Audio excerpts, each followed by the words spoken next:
Alrighty. Howdy, folks.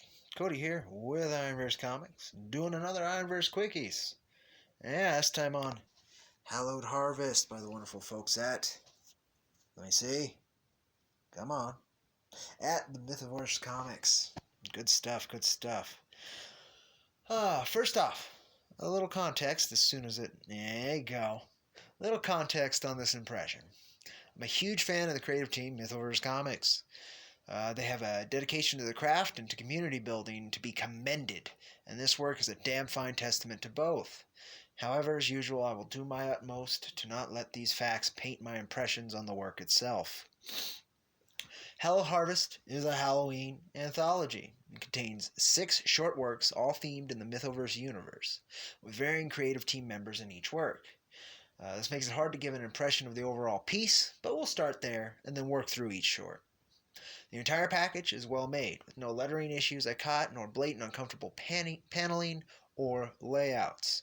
The art is often playful, and certainly indie, but adds to the campfire story feel of the whole thing. In short, I definitely recommend this work for the indie fan looking for new voices and a couple good spooky reads. Now, the first short, October 1987, follows... for the ease of communication, paranormal investigators, though they're kind of more like clerics in D&D, investigating a vampire nest. The art, lettering, and action do a fine job, and it's incredibly well paced. Here's a preview of the first couple pages so you can get an idea. Though it actually kicks up the artistry pretty good during the action, and I'll let you folks find that out for yourself. The second short, let me get to that. Spoiling too much. Second short. There you go. Maze of Dolls. Had only a few panels to acclimate me to its unique art style before it went full-blown unsettling. It's the scariest work in the anthology, and it's quite horrific, using the near cutesy appearance to really drive home the scares. I wasn't really sure what to do here, but it is very well written. And the artwork just really sells. It was a great combination. The single artist did just a great job in making a very spooky story. Let's see if I can get to the third short now. Oof, yeah, that was an interesting one. That was an interesting one. Okay, let's see here. Perfecto. That's where I want to go. The third short, Port of Call. This fella here, Port of Call. There you go. It's a nod to old school horror comics, and the art and presentation just nails that theme. I think you can even just see from here. I was really impressed. It's well paced, and it's not as scary as what the previous short just was, but it more than makes up for it in tone and presentation. Really, this line work, man.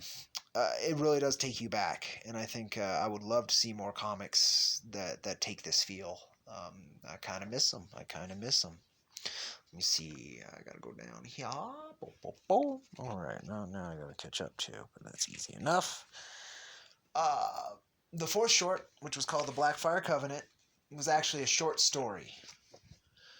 It was about a friend seeking a friend, caught in a coven, and eventually a ritualistic sacrifice. Though the short broke up the pacing of the full work, I appreciated its writing and heart, and it too helped sell the unsettling horror themes of this whole work. Now, let me see. It does have one image that's kind of worth sharing. Kind of help you figure it out. Gorgeous piece of some darkness. That's what we're exploring here. The fifth short, Life's Final Riddle. It was well drawn. Let me see. There we go. Let's give that, because I like that opening page. Gorgeous. It was well drawn, and the thematics were intriguing. Perhaps, but to me, maybe it relies a bit on, maybe a bit too much on outside knowledge to understand what it's communicating. It was very enjoyable, but I do feel I was missing information to really get it. Maybe perhaps on the story that it was touching on. And so people who know this two-path story of death or whatever it was trying to communicate might know it better than me. But the artwork is fun. It's got this kind of manga slash I don't know, Western feel to it. I really liked, I liked the art, and it was a fun, quick read. But yeah, I'm not sure I got really what it was working at. So I would say it's about the weakest of it, but I really like the art. I did. And then again, the lettering. No problems with the lettering. Now let's get to this final, which was Halloween Traditions. Very cool. Very cool. It ties together all the thematics of this shared spooky campfire presentation that the whole book was going for. It does it exceedingly well. It's accompanied by playful art. Again, this is, kids enjoying Halloween.